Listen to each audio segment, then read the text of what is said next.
Kolkata metro rail corporation লিমিটেডে কর্মখালির বিজ্ঞপ্তি প্রকাশিত হয়েছে। কেন্দ্রীয় সরকার অধীনস্থ এই সংস্থার ওয়েবসাইটে গেলেই দেখা যাবে এই সংক্রান্ত বিজ্ঞপ্তি।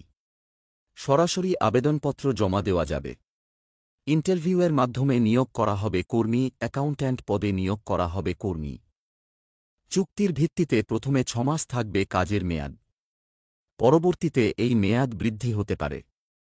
তবে এই সুযোগ শুধুমাত্র অবসরপ্রাপ্ত কর্মীদের জন্য, যদি আগে রাজ্য কেন্দ্র সরকার অধীনস্থ কোনো সংস্থায় অথবা রেলে সিনিয়র সেকশন অফিসার অথবা অ্যাকাউন্টস অফিসার পদে কাজের অভিজ্ঞতা থাকে। তাহলেই আবেদন জানানো যাবে।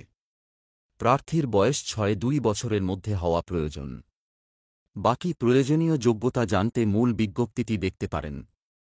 ইন্টারভিউয়ের মাধ্যমে নিয়োগ করা হবে। কলকাতা মেট্রো রেল কর্পোরেশন লিমিটেডের ওয়েবসাইটে যেতে হবে। হোম পেজ থেকে সংশ্লিষ্ট বিজ্ঞপ্তিতে যাওয়া প্রয়োজন।